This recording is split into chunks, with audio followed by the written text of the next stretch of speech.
जय श्री राम सभी सनातन भाइयों को। दोस्तों राहुल गांधी ने अभी दौरा हुआ है उनका उत्तर प्रदेश में दोस्तों, लखनऊ, रायबरेली, और वहां पे कुछ उन्होंने ऐसे भाषण दिए दोस्तों और कुछ ऐसी बातें कही, और उनका जो अप्रोच था इस बार उत्तर प्रदेश में विजिट करने का, उससे अखिलेश यादव को भी तकलीफ हुई है, बहन मायावती को भी हुई है, और भाजपा यही वेट कर रही थी कब राहुल गांधी जी यहाँ पे आए और ऐसी बड़ी बड़ी बातें करे, क्योंकि भाजपा को तो हमेशा वोट बढ़ता है जब भी राहुल गांधी जी उत्तर प्रदेश आते हैं। तो राहुल गांधी जी ने इस बार वहां पे जाके जब स्टूडेंट लोग के साथ में चर्चा कर रहे थे, तब बहन मायावती के बारे में उन्होंने बात की कि हाँ जी, कांशीराम जी के बाद में योगी मायावती जी ने बहुत बढ़िया से काम संभाला है, दलितों के लिए बहुत काम किया। लेकिन मेरा एक सवाल है कि बहन मायावती जी इस बार चुनाव नहीं लड़ रही है, भाजपा के खिलाफ ध्यान से ठीक से नहीं लड़ रही है, क्या रीजन है इसका?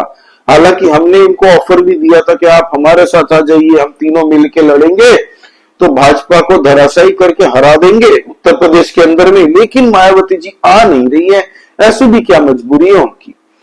दोस्तों ऐसी टिप्पणी जो कांग्रेस पार्टी ने की है, राहुल गांधी ने, पूरा दलित समाज दोस्तों उत्तर प्रदेश में कांग्रेसियों को गाली दे रहा है, कांग्रेसियों को ढूंढ रहा है, कांग्रेसियों के खिलाफ खड़ा हो गया, क्योंकि बहन मायावती भाई एक महिला है, उस दौर से वो राजनीति कर रही है जिस दौर में एक महिला चीफ मिनिस्टर जो 4 बार हुई है दोस्तों, 4 बार चीफ मिनिस्टर बनी है, लोगों ने इनको चुन के उत्तर प्रदेश की जनता ने बनाया था चीफ मिनिस्टर।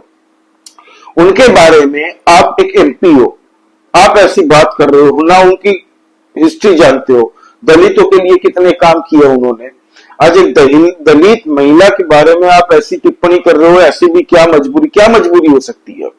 आज आपकी पार्टी उसी पार्टी के साथ में इंडिया अलायंस में हो, आप समाजवादी पार्टी के साथ, जिन्होंने गेस्ट हाउस कांड भी किया था। सबको पता है गेस्ट हाउस कांड क्या हुआ था, मायावती जी ने खुद कहा था। इतनी ओछी राजनीति नहीं करनी चाहिए राहुल गांधी को, specially when you are talking about a women. Anyway, उनकी कोई मजबूरी नहीं रही, इसका जवाब खुद मायावती जी ने एक प्लेटफॉर्म पे दिया है कि दोगली राजनीति जो ये कांग्रेस पार्टी हमेशा करता आ रहा है, ये जनता को पता है, तो भ्रमित करने की कोशिश ना करो। जहां जहां पे कांग्रेस की सरकार है वहां पे दलितों और बिछड़ों का क्या हाल है ये किसी से छुपा हुआ नहीं है। तो कृपया अपनी जो टिप्पणी है ये अपने तक ही रखिए, ज्यादा बकवास करने की कोशिश ना करिए। ये कहना था मायावती जी का। लहजा मतलब अलग हो सकता है, लेकिन भावना यही थी। तो लोगों ने, दलित लोगों ने पोस्टर भी चिपका दिए थे दोस्तों कई जगह पे कि राहुल गांधी अपने बयान वापस ले, ज्यादा टिप्पणी करने की जरूरत नहीं है। आप अपने गिरबान में झांक के देखिए ना। बात तो सही है भाई, उत्तर प्रदेश में कांग्रेस पार्टी का क्या अस्तित्व है आज की डेट में?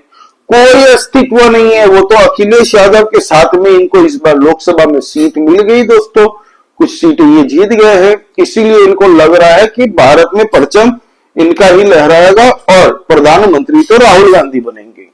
हर कांग्रेसी को लगता है भाई, आज से थोड़ी सपना देख रहे हैं वो लोग। राहुल गांधी पैदा हुए तो तब से ही लोग बोलना चालू हो गए थे कांग्रेसी कि हमारा प्राइम मिनिस्टर जी आ गया, भारत के अगले प्राइम मिनिस्टर यही होंगे कभी ना कभी। तो अखिलेश यादव नहीं होता, कांग्रेस का हाल क्या होता पता? कांग्रेस को नोटा से भी कम सीट में वोट मिलते दोस्तों पूरे उत्तर प्रदेश के अंदर में। अब अखिलेश यादव का कॉन्फिडेंस टूट चुका था, लोकसभा में उनको सीट मिल चुकी, इसीलिए उनको अब लग रहा है कि बस उत्तर प्रदेश में अब योगी आदित्यनाथ जी को वो हरा ही देंगे, बस आज चुनाव हो जाए। लेकिन उनका कॉन्फिडेंस फिर डामाडोल हो चुका जब बाइपोल इलेक्शन में 10 में से 8 सीटें उत्तर प्रदेश में भाजपा को दी है लोगों ने, और 8 सीटें भाजपा जीत के आई है। अखिलेश यादव को भी आईना दिख गया, और ये अखिलेश यादव जो बाई फ्लूक लोकसभा जीते हैं ना, उसमें भाजपा की कुछ कमियां हैं, ये भाजपा खुद मान रही है। योगी आदित्यनाथ जी ने खुद कहा हमारी थोड़ी कमी और गलती रह गई होगी, इसकी हम पूरी जांच करेंगे और अगली बार ऐसी गलती ना हो इसकी भी हम सुनिश्चित करेंगे। उसके बाद में बाइपोल इलेक्शन हुआ तो आपने देखा किस तरीके से 10 में से 8 सीटें लोगों ने भाजपा को दी है। अब दोस्तों अखिलेश यादव लोकसभा के बाद में थोड़ा कॉन्फिडेंस उनका हिल बढ़ चुका था कि भाई अब तो हम ही है उत्तर प्रदेश के अंदर में, सपा के बिना उत्तर प्रदेश चलेगा ही नहीं। तो बात ये है कि अखिलेश जी ज्यादा बोल जाते हैं ना, ये उनकी दिक्कत होती है और उनकी पार्टी अब पूरी तरह से अब सनातन द्रोही बातें करती है, सनातन विरोधी भाषण देती है।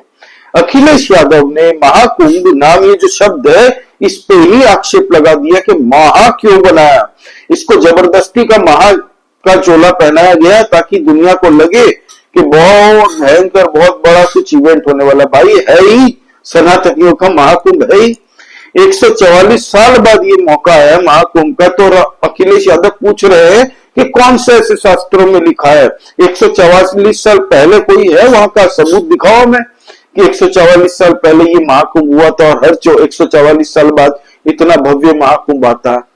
तो ये जो सवाल उठा रहे हैं ना, इनको साफ दिख रहा है ये राजनीति ओछी कर रहे हैं, लेकिन इनको भी पता है भाई इस बार जो चुनाव 2027 में आने वाले हैं वो गया इनके हाथ से, क्योंकि सनातनी अब एक हो रहे हैं दोस्तों। इस देश को तोड़ने की जो कोशिश कर रही है या विदेशी कुछ एजेंसीज, विदेशी कुछ ऐसे जॉर्ज सोरोस जैसे लोग जिन्होंने करोड़ों खरबों रुपए भारत की कुछ पॉलिटिकल पार्टी और कुछ जर्नलिस्ट हो गए, कुछ इनकी सोच रखने वाले सोशल मीडिया में, कुछ इनके वकील दलाल हो गए जो अर्बन नक्सल कैटेगरी में आते हैं, उनको अब पता चल गया कि भारत को तोड़ना आसान नहीं है। भारत को तोड़ना है तो सबसे पहले सनातन को ही अटैक करो। सनातन एक ऐसा शील्ड है दोस्तों जहां पे दलित, वंचित, शोषित, यादव, राजपूत, क्षत्रिय हर समाज एक होके हिंदू है ये बोलता है ना, इनसे इन लोगों को दिक्कत होती है।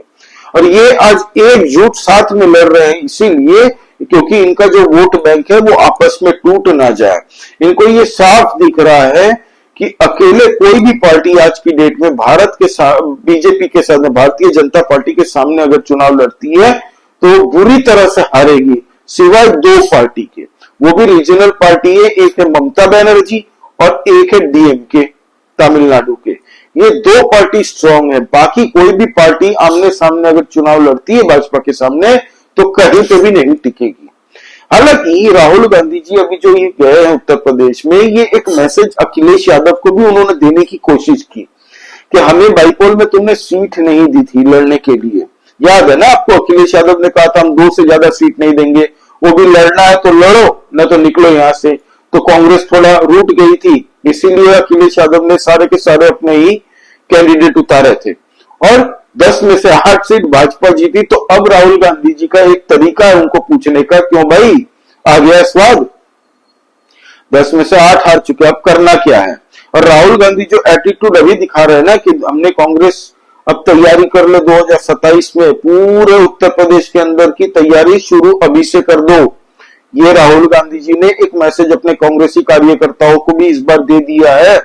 ये जो गए थे ना अभी, तो इसका मतलब क्या निकल रहा है आने वाले टाइम में हमें पता चलेगा। क्या वो अकेले लड़ेंगे? जी नहीं, मुझे नहीं लगता, क्योंकि आज की डेट में कांग्रेस अकेले भी लड़ेगी ना, 1 रुपए भी खर्चा करेगी अकेले लड़के तो भी वेस्ट ऑफ मनी है, क्योंकि आज कांग्रेस के कार्यकर्ता उत्तर प्रदेश में गिने चीने ही रह गए हैं, ज्यादा नहीं है।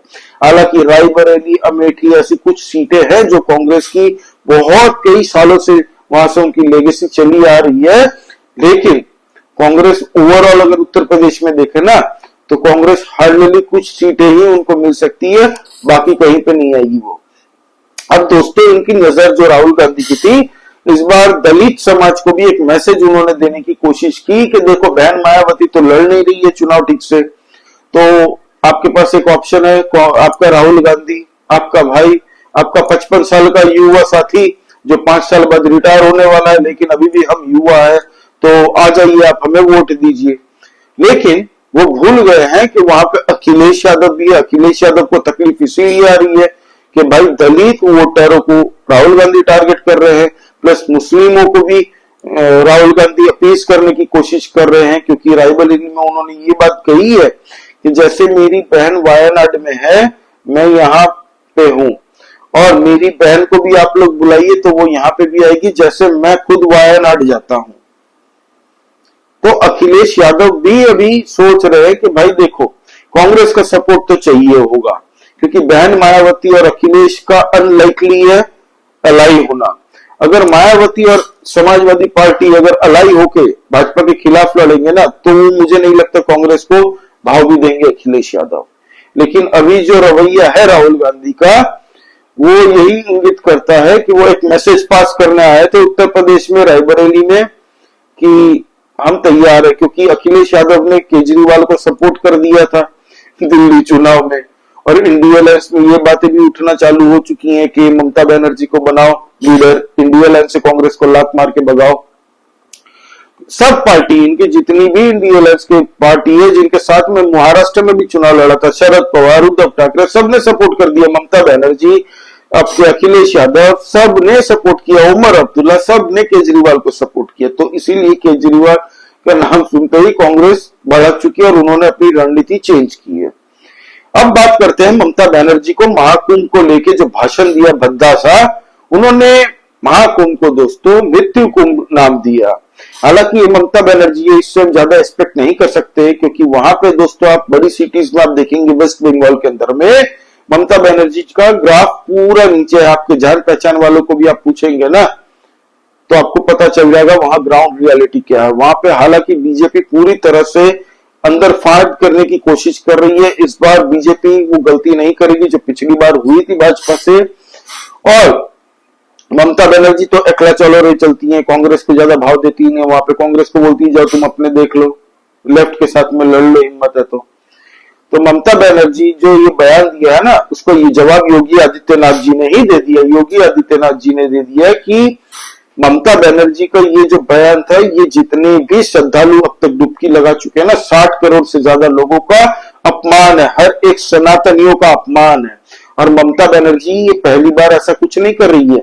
हालांकि वेस्ट बंगाल का इस बार का बजट देखिएगा, अपीजमेंट पॉलिटिक्स करने के लिए 5,500 करोड़ रुपए दिए हैं दोस्तों माइनॉरिटी के लिए, और साथ ही साथ में सेंट्रल गवर्नमेंट का आप देख लीजिए पूरे इंडिया के लिए 3,500 करोड़ है, जबकि बंगाल में ही 5,500 करोड़ अलॉट किए हैं।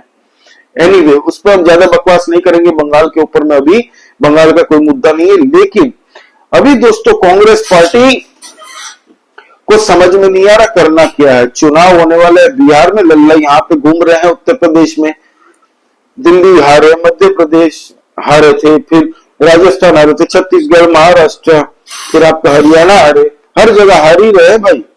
दिल्ली में तो 0 सीट मिली, फिर भी इनका एटीट्यूड ऐसा है भाई 99 सीट पाके कि नरेंद्र मोदी जी अभी हट जाएगा तो तुरंत अभी प्राइम मिनिस्टर बन सकते हैं हमारे राहुल गांधी जी। और बीजेपी को कॉन्फिडेंस इसी से आता है दोस्तों। सच में राहुल गांधी स्टार कैंपेनर भाजपा के लिए तो है ही। योगी आदित्यनाथ जी ने 2-3 दिन पहले ही कह दिया था संसद में, विधानसभा के अंदर में, कि राहुल गांधी का होना भाजपा की जीत की गारंटी अगर है तो अखिलेश यादव का उत्तर प्रदेश में होना भाजपा की उत्तर प्रदेश में सरकार बनने की गारंटी है। तो फिर वहां से समाजवादी पार्टी वाले आवाज उठाने लग गए, ऐसा कैसे बोल सकते हैं? तो बोलता है अरे पप्पू और टप्पू में थोड़ी फर्क है, ये खुद योगी आदित्यनाथ जी ने कहा। सब हंसने लग गए, समाजवादी पार्टी वाले भी हंसने लग गए। तो राजनीति अपनी जगह है। हालांकि मायावती के बारे में जो बयान दिया था राहुल गांधी ने, वो देना नहीं चाहिए था मेरे हिसाब से, क्योंकि 4 टाइम चीफ मिनिस्टर है। तुम खाली एमपी हो क्योंकि तुम गांधी परिवार में पैदा हुए हो। अगर गांधी परिवार में राहुल गांधी का जन्म नहीं हुआ तो आज क्या कर रहे होते? आप कमेंट करके बताइए दोस्तों। अब राहुल गांधी को लगता है उत्तर प्रदेश में वो लड़ लेंगे, अखिलेश यादव के साथ भी अब चुनाव लड़ेंगे ना। हालांकि अखिलेश यादव को भी पता है इस भव्य महाकुंभ के बाद में बीजेपी यहीं पे नहीं रुकने वाली। योगी आदित्यनाथ जी का मेन गेम तो फिर स्टार्ट होगा दोस्तों। उत्तर प्रदेश के अंदर में 250 से ज्यादा Japanese entrepreneurs business houses Uttar Pradesh में मीटिंग करने आ रहे हैं योगी आदित्यनाथ जी से। पूरे उत्तर प्रदेश में इन्वेस्टमेंट की भरमार होगी। जापानीज 250 बिजनेसमैन आने वाले हैं योगी आदित्यनाथ जी के उत्तर प्रदेश में। तो सोचिए कितने $1 बिलियन इन्वेस्ट होंगे। सेकेंड, पहला बायोपॉलीमर प्लांट हो रहा है। भारत का पहला बायोपॉलीमर प्लांट का उद्घाटन दोस्तों, शिलान्यास योगी आदित्यनाथ जी ने ऑलरेडी कल कर दिया, कल परसों। और ये होने वाला है दोस्तों लखीमपुर खीरी में। 2850 करोड़ का एमओयू साइन हुआ दोस्तों, 2850 करोड़ का। ये क्या करेगी? ये दोस्तों आपको पता हो तो जो चीनी मिल थी ना दोस्तों, वो चीनी मिल के द्वारा हुई है, उसमें ये लोग प्लेट्स, वाटर बॉटल्स, जो आपको कप होती है और कैरी बैग्स होती है जो प्लास्टिक की बनती है दोस्तों, वो ऐसे फैब्रिक से बनेगी कि अगर प्लास्टिक यूज करके हम लोग क्या करते हैं, कहीं भी फेंक देते हैं, प्लास्टिक कभी भी गायब नहीं होता, वो पृथ्वी में रह जाता है, पॉल्यूशन रह जाता है। तो ये फैक्ट्री से क्या बन के निकलेगा, ऐसे बैग, ऐसे कप, ऐसे प्लेट, ऐसे पानी की बोतल निकलेंगी बन के, कि अगर रास्ते में फेंक भी दिया, कहीं मिट्टी में दब भी गया, तो वो 3 महीने के अंदर मिट्टी में ही घुल जाएगा, मिट्टी में मिल जाएगा पूरा। प्लास्टिक कभी मिट्टी के अंदर में 100 साल बाद भी वो प्लास्टिक की बोतल निकलेगी मिट्टी से, जमीन के अंदर से, लेकिन ये अपने आप 3 महीने के अंदर मिट्टी में ही मिल जाएगा, जो कि जबरदस्त है। पूरे भारत का ये पहला ऐसा प्लांट होने वाला है दोस्तों, आधुनिक। अब दोस्तों बात करते हैं उत्तर प्रदेश के बजट को लेके। दोस्तों उत्तर प्रदेश का जो बजट इस बार आया है, सबकी यहाँ के हर जगह यही चर्चा हो रही थी कि भाई उत्तर प्रदेश 8 लाख करोड़ रुपए का बजट बनाया, 8.09 लाख करोड़ का बजट उत्तर प्रदेश में इस बार पेश किया योगी आदित्यनाथ जी की सरकार ने। जबकि 2017 के जो चुनाव होने वाले थे ना, उससे जस्ट पहले वाले आखिरी बजट सत्र में अखिलेश यादव ने बजट उत्तर प्रदेश का दिया था, कितना पता है आपको, 3.64 लाख करोड़।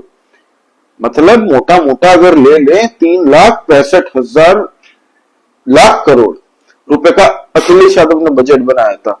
वो 2016 और अभी 2025 का देख लीजिए, ठीक 9 साल के बाद में ही ये बजट डबल हो चुका उत्तर प्रदेश में। इसमें आप डिफरेंस समझ सकते हैं। इसमें इंफ्रास्ट्रक्चर पे ध्यान दिया गया है, इसमें हेल्थ इंफ्रास्ट्रक्चर पे ध्यान दिया है। 13% उत्तर प्रदेश का टोटल बजट में से 13% खाली एजुकेशन में उत्तर प्रदेश की सरकार खर्च कर रही है। हेल्थ केयर हो गया, आर्टिफिशियल इंटेलिजेंस में ये लोग खर्चा करने वाले हैं, रिसर्च एंड डेवलपमेंट में उत्तर प्रदेश भारत का सबसे बड़ा हब होने जा रहा है दोस्तों, रिसर्च एंड डेवलपमेंट का हब बनने वाला है Uttar Pradesh. IT revolution, cyber security, ये सब में भारी भरकम इन्वेस्टमेंट इस बार होने वाला है। इंफ्रास्ट्रक्चर, पूरे उत्तर प्रदेश में दोस्तों रिलीजियस टूरिज्म को जिस पीक लेवल पे योगी आदित्यनाथ जी ले जाने की बात कर रहे हैं ना, आप यकीन मानिए $1 ट्रिलियन इकोनॉमी ये 2029 तक आराम से बन जाएगा।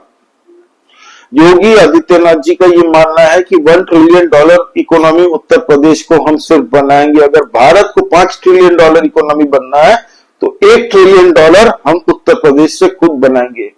सोच सकते हैं दोस्तों क्या भव्य इनका विजन है।